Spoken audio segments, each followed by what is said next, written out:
Magandang araw po sa inyong lahat. Narito po ang pinakabagong ulat ng panahon ngayong araw ng Linggo, ika-15 ng Pebrero taong 2025.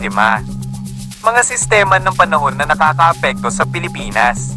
LPA sa silangang bahagi ng bansa, isang low pressure area ang namataan sa silangang bahagi ng bansa. Kasalukuyan nating minomonitor kung ito ay lalakas at magiging bagyo o mawawala sa mga susunod na oras. Pinapayuhan po namin na maging alerto at laging updated sa mga bagong ulat ng panahon. LPA sa Palawan, may isa pang LPA sa Palawan, ngunit hindi ito direktang nakakaapekto sa bansa at inaasahang mawawala rin ito. Bagong LPA, isang bagong LPA ang ating binabantayan. Ating minomonitor kung ito ay lalapit at magiging ganap na bagyo sa mga susunod na araw. Muli, pinapaalala po namin na maging handa at laging makinig sa mga bagong ulat ng panahon.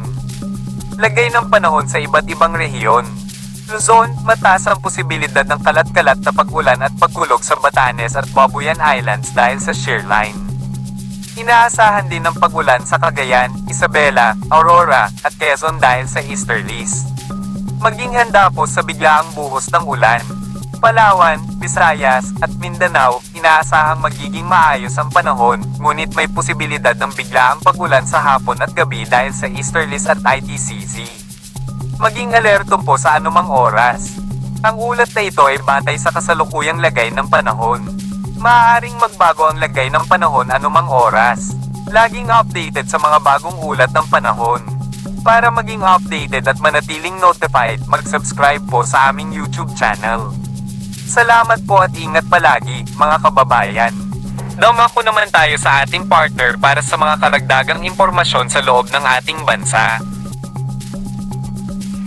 At para naman sa magiging lagay ng ating panahon dito sa Luzon, ito ang area ng Batanes at Babuyan Islands, makakaranas ng mga kaulapan at mga kalat-kalat na pag-ulan, pagkulog at pagkilat, nadala pa rin yan ng shear line. Itong easterlies, o yung mainit na hangin galing sa Karakatang Pasipiko, patuloy rin magdudulot ng mga matatas na tsansa ng pag-ulan sa silangang bahagi ng Luzon.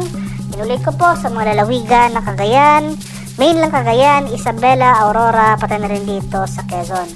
For Metro Manila and the rest of Luzon, easterlies yung prevailing weather system natin, kaya saan pa rin natin itong mainit at malinsangang panahon simula umaga hanggang sa tanghali.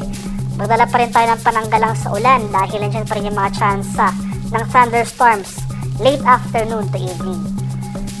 Sa bahagi naman ng Palawan, Visayas at sa Mindanao, unti-unti na mababawasan yung epekto ng ITCZ over Mindanao.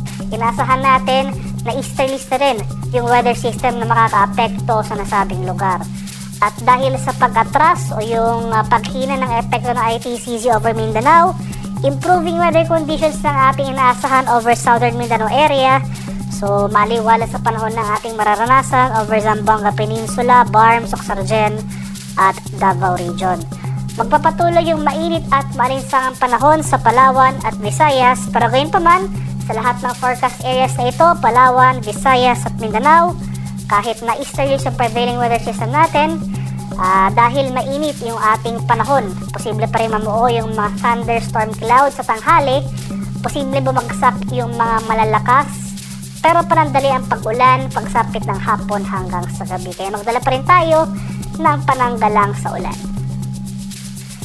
Sa kalagayan naman natin karagatan, sa kasalukuyan, walang nakataas na gale warning sa anumang baybay na ating kapuluan at banayad hanggang sa katamtamang pag-alon ang ating inaasahan sa malaking bahagi ng ating bansa. Gayun pa man, iba yung pag-iingat pa rin sa ating mga kababayan na maglalayag sapagkat kung meron tayong offshore thunderstorm activity, ito yung mga pag-ulan sa ating mga dagat baybayin, asahan natin ang mga malalakas na hangin na kaakibat nito ang bahagyang pagtaas ng ating mga alon. At para naman sa ating 3D weather outlook sa mga piling lugar ng ating bansa, sa araw ng Lunes, February 17, magpapatuloy itong bahagyang maulap hanggang sa maulap na papawirin over most of Luzon. Sasamahan lamang yan ng mga isolated rain showers or localized thunderstorms. Sa araw ng Martes, inasahan natin may panibagong bugso ng northeast monsoon o yung hanging amihan. So So, inasahan natin na makaka-apekto ito sa malaking bahagi ng Hilagang Luzon, that includes Baguio City.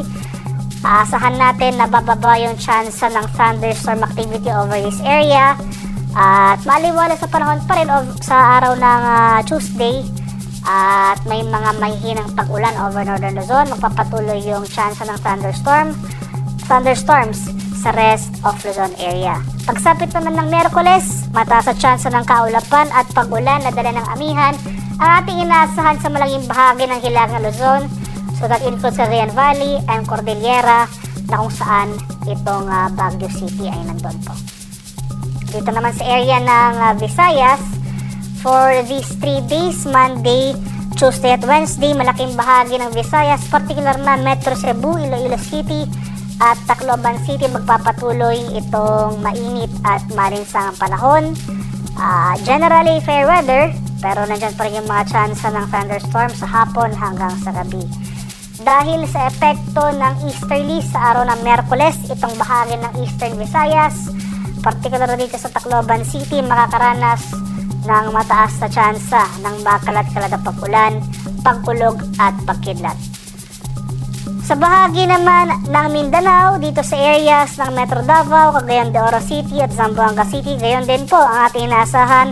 Monday and Tuesday, magpapatuloy itong maliwalas sa panahon. Starting tomorrow, bababawas ng epekto ng IPCZ. Easterlies na o yung hangin na nagagaling sa Karakatang Pasipiko ang magiging prevailing weather condition natin. Kaya asahan natin fair weather conditions, may chance pa rin ng mga pag-ulan sa hapon hanggang sa gabi. Pero pagsapit ng Miyerkules, inaasahan natin ang posibleng muling epekto nitong Intertropical Convergence Zone.